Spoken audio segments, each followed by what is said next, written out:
할렐루야. 사도신경을 고백하심으로 새물결 교회 토요일 가정예배를 하나님께 드리겠습니다. 나는 전능하신 아버지 하나님 천재 창조주를 믿습니다. 나는 그의 유일하신 아들 우리 주 예수 그리스도를 믿습니다.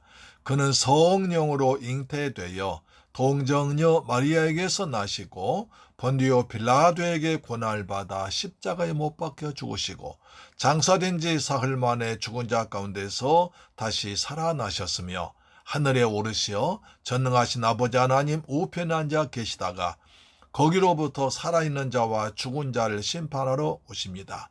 나는 성령을 믿으며 거룩한 공교회와 성도의 교제와 죄를 용서받는 것과 몸의 부활과 영생을 믿습니다. 아멘.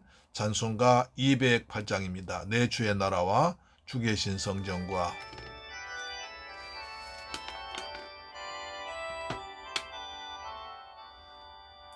내 주의 나라와 주 계신 성전과 피 흘려 사신 교회를 늘 사랑합니다. 내 주의 교회는 전성과 같아서 눈동자같이 아끼사 늘 보호하시네.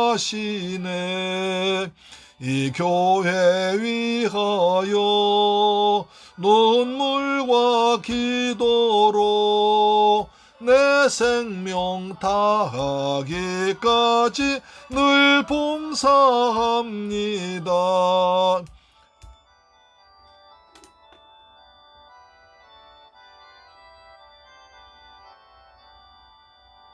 링도의 교제와 교회의 위로와 구주와 맺은 언약을 늘 기뻐합니다. 너의 영광과 베푸신 은혜가 진리와 함께 영원히 시온에 넘치네. 아멘.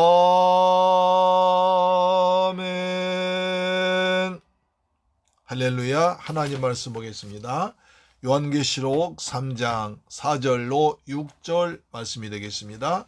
사대교회죠. 요한계시록 3장 4절로 6절 말씀인데요. 신약성경 401페이지에 기록되어 있습니다. 계시록 3장 4절로 6절 말씀 같이 읽습니다. 3절부터요. 3절로 시작. 그러므로 내가 어떻게 받았으며 어떻게 들었는지 생각하고 지켜 회개하라. 만일 일 깨지 아니하면 내가 도둑같이 이르리니 어느 때에 내게 이르는지 내가 알지 못하리라. 그러나 사대의 그 옷을 더럽히지 아니한 자 몇 명이 내게 있어 흰옷을 입고 나와 함께 다니리니 그들은 합당한 자인 연고니라. 그 이기는 자는 이와 같이 흰옷을 입을 것이요 내가 그 이름을 생명책에서 결코 지우지 아니하고 그 이름을 내 아버지 앞과 그의 천사들 앞에서 시인하리라. 귀 있는 자는 성령이 교회들에게 하시는 말씀을 들을지어다. 아멘.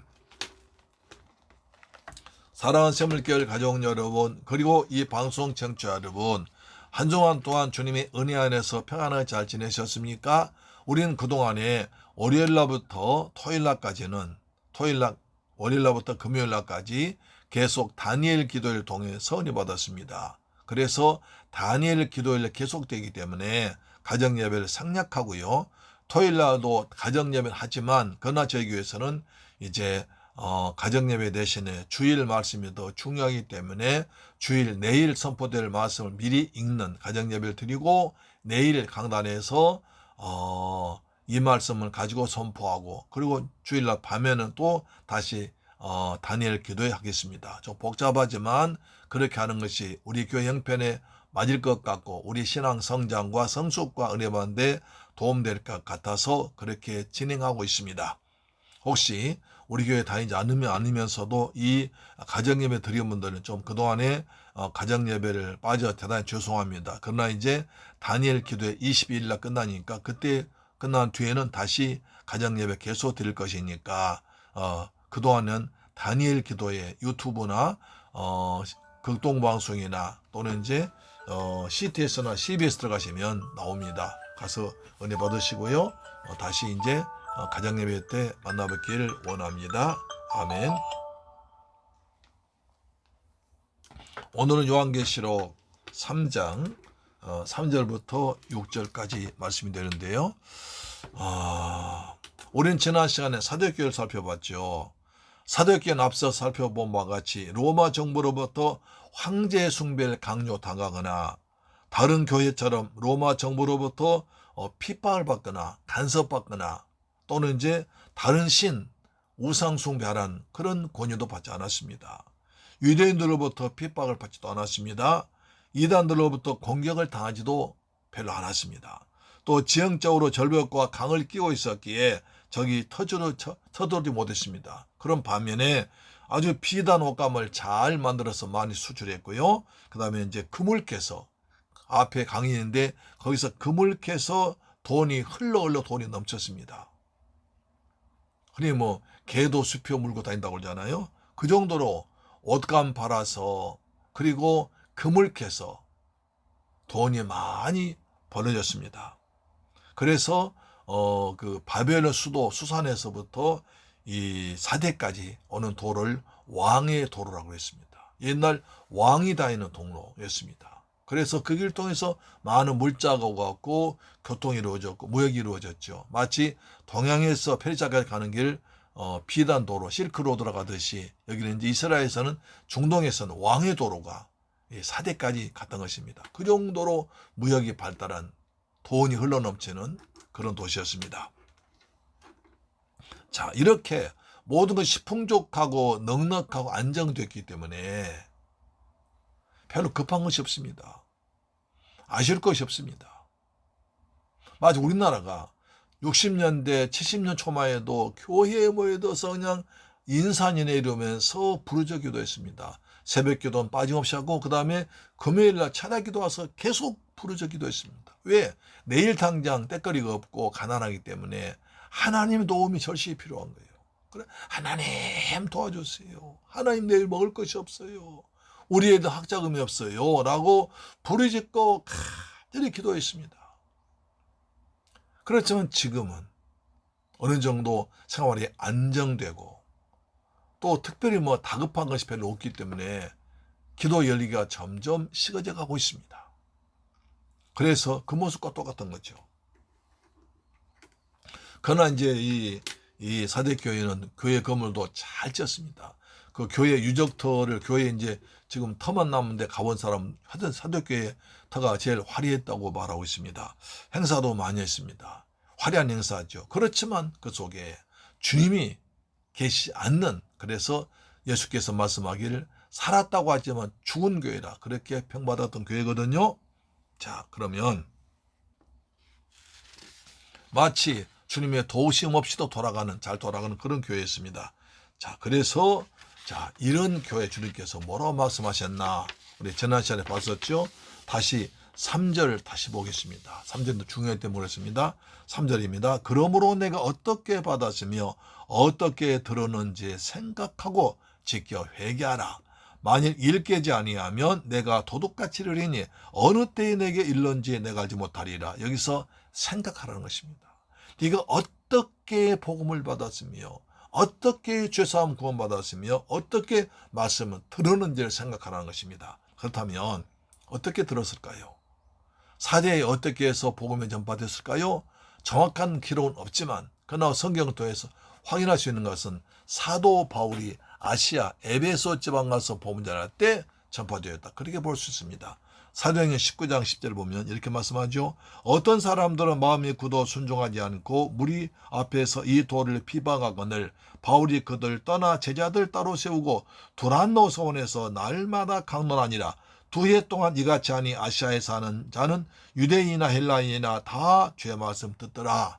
사도행전 보면 사도 바울은 아시아 유럽을 두루 다니면서 모든 것에 복음을 전파했습니다. 그때 이 사도 바울의 복음 전파를 방해한 자들이 40명 결살될 조직에서 우리가 사도 바울 죽이기 전에는 잠도 자지 않고 먹지도 않겠다, 이런 결사들이 있었습니다.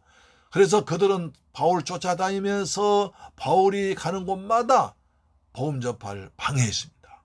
그래서 바울은 그들을 피해서 도망다니다 보면 여기저기 많이 다녔습니다. 우리가 생각할 때 그들이 사도 바울의 복음 전파를 방해하니까 복음이 많이 전이 못한 것이 아니라 정반대로 바울이 그 쫓겨다니면서 가는 곳마다 복음을 전해서 오히려 더 많은 곳에 복음을 전했고 교회가 세워졌고 제자를 더 많이 키웠습니다. 할렐루야. 이것이 모든 것이 함께 선이루어진 하나님의 방법인 줄 믿습니다. 할렐루야. 그래서 아시아는 소아시아를 말하거든요. 지금 터키처럼 말하는데 그 모든 지역에 복음이 전파되었을 때 이때 아시아에는 4대에도 복음이 전파되었을 것이다, 이렇게 생각할 수 있는 것입니다. 그렇죠? 특별히 사도 바울이 다른 곳에서는 뭐 하루 이틀 한 달 정도밖에 있지 않았지만 에베소에서 2년 동안이나 머물렀습니다. 에베소서 2년 동안이나 머물면서 날마다 말씀을 가르쳤습니다. 제자들을 세웠습니다. 복음을 전해줍니다. 그랬더니 아시아에 사는 모든 사람들이 사도 바울을 듣고 예수를 믿게 되었습니다. 그때 소아시아 7교회가 많은 교회가 세워졌습니다. 이때 4대에도 교회가 세워질 것으로 생각됩니다. 바울은 성경대로 오직 그리스도 예수만 전했습니다. 예수 그리스도의 죽으심과 부활하심과 다시 오심을 전했던 것입니다. 사도행전 18장 28절에 이는 성경으로서 예수는 그리스도라고 증언하여 공중 앞에서 힘있게 유대인의 말 이기미로라. 바울이 그리스도를 전하여 주 예수 이름으로 회개를 베푸니까 주님께서 안수하자 놀라운 일이 벌어지는데요. 사도행전 19장 5절 보니까 하나님이 바울의 손으로 놀라운 능력을 행하게 하사 심지어 사람들이 바울의 몸에서 손수건이나 앞치마를 가져다가 병든 사람에게 얹으면 그 병이 떠나고 악귀도 떠나더라. 사도 바울이 뜨겁게 말씀을 전하니까 사도 바울 주님은 좀 역사하시는데 사도 바울의 많은 능력이 나갔습니다. 그래서 사도 바울이 안수할 때는 물론이고 바울의 몸에 손수건만 갖다가 대도 병이 나고 귀신이 떠났습니다. 이런 놀라운 기적을 본 것입니다. 사도 바울이 뜨겁게 복음을 전했고 뜨거운 역사가 나타났습니다. 성령의 강력한 역사가 나타났습니다. 이렇게 전파된 것이 아시아지만 사도교회에 그렇게 복음이 전파되었다는 거죠. 그런데 지금 사도교회 모습 보니까 그렇지가 않습니다. 합당하게 신앙생활한 자가 몇 명밖에 없습니다. 전부 다 살았다 하지만 믿는다고 하지만 죽은 믿음뿐이었습니다. 그래서 주께서 말씀하지요. 살았다 하나 죽었다 하다. 어떻게 받았으며 어떻게 들었니 생각해라. 너희가 복음을 어떻게 받았고 어떻게 주 예수의 복음을 듣게 되었는지 생각해라는 것입니다. 사람은 생각한 노물입니다. 그래서 생각이 굉장히 중요합니다.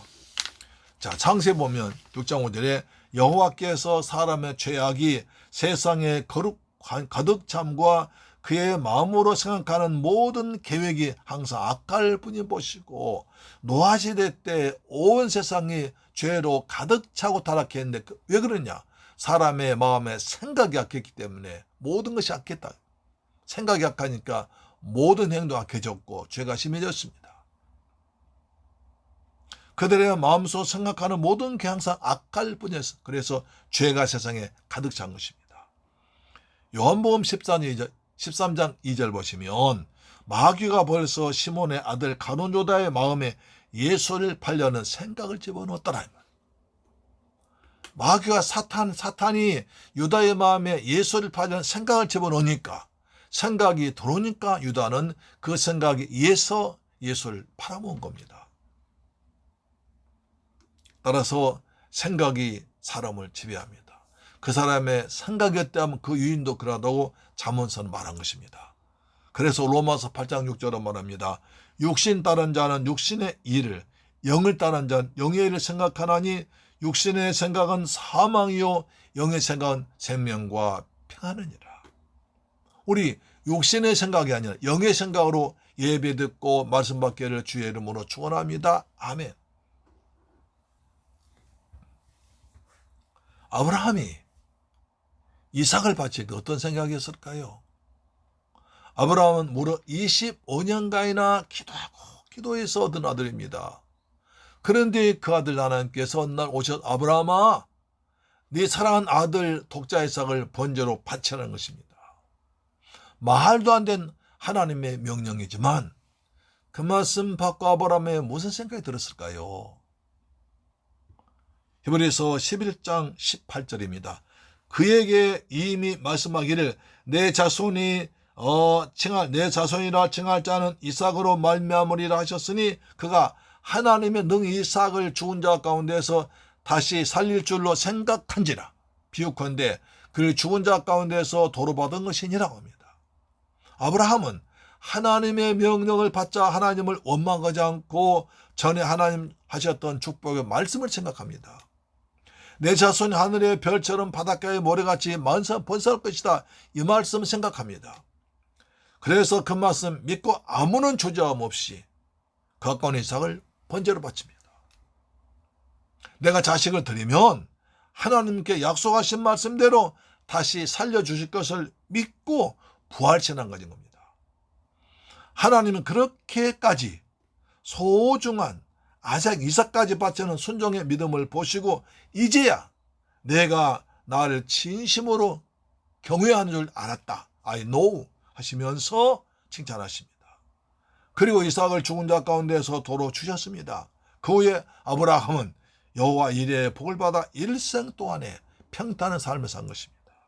사랑하는 재물교회 가정 여러분, 우리가 무슨 일 만나면 어떻게 합니까?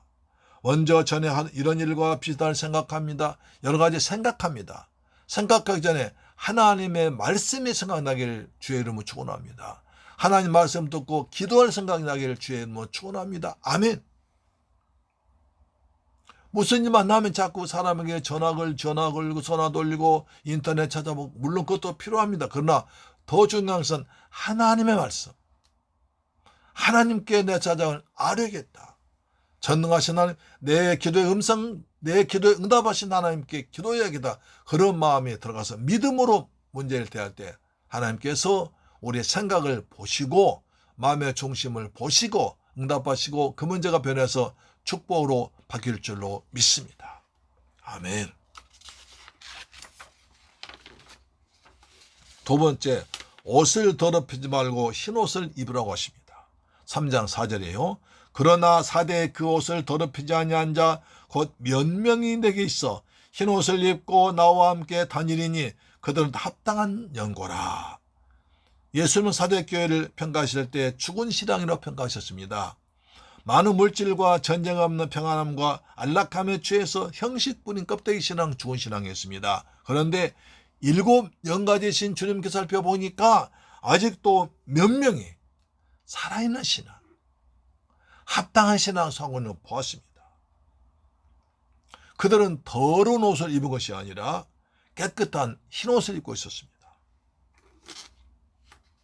그들은 예수님 말씀대로 회개하고 복음을 믿어 빛과 소음된 삶을 살고 있었습니다. 대단하지요.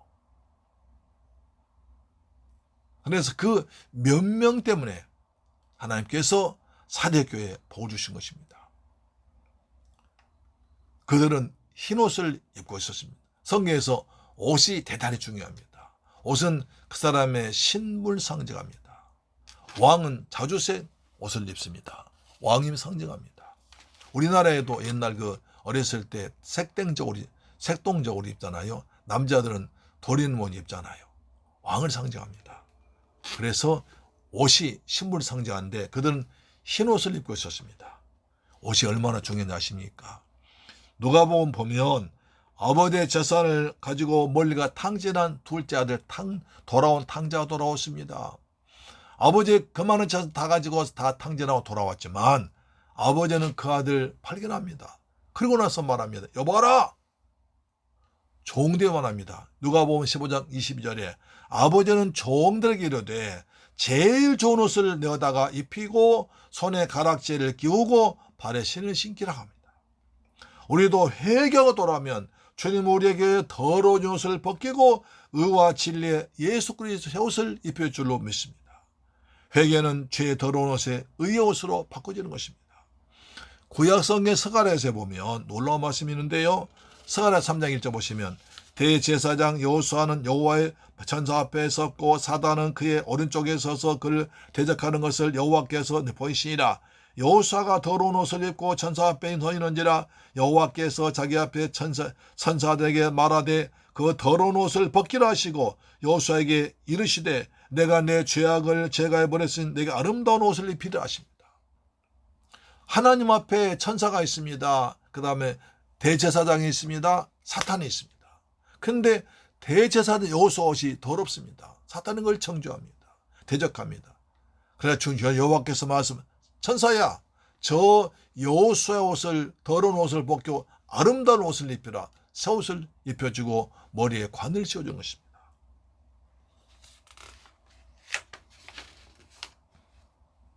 아이들이 밖에 놀다가 옷이나 신발에 진흙다 묻히고 들어오면 엄마가 스톱! 안 돼! 아무리 사랑하는 자식이라도 깨끗하게 옷을 덜고 발식기 전은 방에 들어오지 못하게 합니다. 우리도 주님 보시기에 합당한 신앙으로 샘마 보이는 옷을 입어야 예수와 함께 다닐 수 있고 예수님 계신 천국에 들어갈 수 있는 것입니다. 자, 천국의 모습 보겠습니다.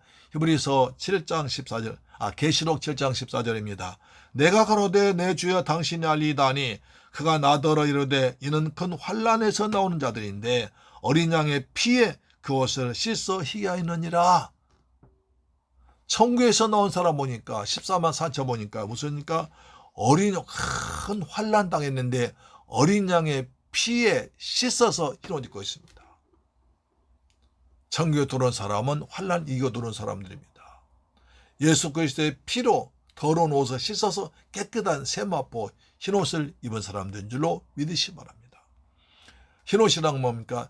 예수 그리스도께서 십자가에서 난리에 죽으시고 부활하사 나의 모든 더러워진 죄, 추악한 더러를 씻어버리고 예수의 피로 깨끗하게 되어서 흰옷 입은 것을 말하는 것입니다. 예수의 피로 죄사함 받은 것을 흰옷 입은 걸로 상징하는 것입니다. 그래서 천국에는 흰옷 입은 사람만 들어간다고 계시록은 계속 강조하고 있는 것입니다. 세 번째, 생명책에서 이름을 지우지 아니하리라 합니다. 계시록 3장 6절 보세요. 이기는 자는 이와 같이 흰옷을 입을 것이요 내가 그 이름을 생명책에서 결코 지우지 아니하고 그 이름을 내 아버지 앞과 천사들 앞에서 시인하리라. 예수님께서는 사대교회 성도 중에서 믿음의 선한 싸움을 싸워서 이기는 자가 되어 합당한 신앙사원 자에게 세 가지 복을 주십니다. 먼저 더러운 옷을 벗겨서 흰 옷을 입게 하십니다.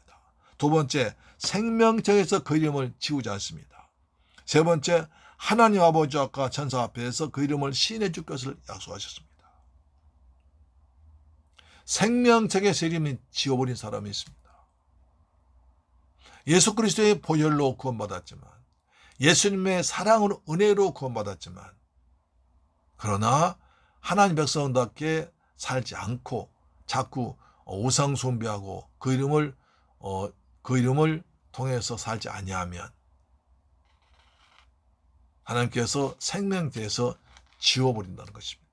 우리 이름이 생명책에 영원히 기록되어 있기를 주의 이름으로 축원합니다. 분명하게 기록되어 있기를 축복합니다. 믿음으로 살길 바랍니다. 아멘. 자, 생명책 무슨 책입니까? 계시록 20장 12절 보니까 또 내가 보니 죽은 자들이 큰 자나 작은 자나 그 보좌 앞에 있는데 책들이 펴있고 다른 책에 또 다른 책이 펴졌으니 그 생명책이라. 죽은 자들이 자기 행위를 따라 책들에 기록된 대로 심판을 받으니 누구든지 생명책에 기록되지 못한 자는 불못에 던져지지라. 하나님의 심판대 앞에 책이 있습니다. 두 개의 책이 있습니다. 책들이 있고 생명책이 있습니다. 책들은 예수 믿지 않는 자들, 죄사함 받지 못한 자들, 예수의 피로 제사함 받지 못한 자들 죄가 많이 기록되어 있는 책들이 많기 때문에 책들로 했습니다. 그러나 생명책은 예수 그리스도의 피로 구원받아 하나님의 자녀가 된 사람만 기록되어 있기 때문에 책이 작습니다. 생명 그 책을 생명책이라 합니다. 우리 이름은 책들이 아니라 생명책의 이름이 기록된 줄로 믿으시기를 바랍니다. 여러분의 이름이 생명책에 기록된 줄로 믿습니다. 할렐루야. 아멘. 이렇게 해서 내일 말씀을 자세히 전할 때 내일 은혜 받으시길 축복합니다. 오늘도 집에서 이 말씀 들으시고요. 성경 잠은 3번쯤 읽고 오세요. 읽고 오시면 내일 말씀이 선포될 때 은혜롭게 이해되고 믿어지고 성령 충만의 역사할 줄로 믿습니다. 아멘. 좋으신 아버지 감사합니다. 저희들 사랑하셔서 또 다니엘 기도회를 통해서 날마다 가정예배 대신 드리다가 이제 토요일날 내일 말씀을 준비하기 위해서 가정예배 드렸습니다. 하나님께서 요한계시록 3장 3절 6절 말씀을 통해 말씀이 선포될 때 우리 모두가 주님께 쓰임받고 생명체에 기록된 거룩한 백성들, 흰옷 입은 백성들 되게 할 줄 믿습니다. 예수님의 이름으로 축복하고 기도드리옵나이다. 아멘. 주기도 마쳤습니다. 하늘에 계신 우리 아버지여 이름의 거룩히 여김을 받으시오며 나라의 임하옵시며 뜻이 하늘에서 이룬 것 같이 땅에서도 이루어지이다. 오늘날 우리에게 일용할 양식을 주옵시고 우리가 우리에게 죄 지은 자를 사하여 준 것 같이 우리 죄를 사하여 주옵시고 우리를 시험에 들게 하지 마옵시고 다만 악에서 구하옵소서. 대개 나라와 권세와 영광이 아버지께 영원히 있사옵나이다. 아멘. 할렐루야. 여러분 오늘 4대 교회 보낸 편지 2번째 맞습니다. 우리 이제 요한계시록 강해 11번째였습니다. 4대 교회 보낸 편지 2번 내일 꼭 말씀 읽어오시고 와서 결례해서 기도해 주시고요. 여러분 은혜 받도록 기도해 주시길 부탁드립니다. 할렐루야. 아멘. 내일 뵙겠습니다.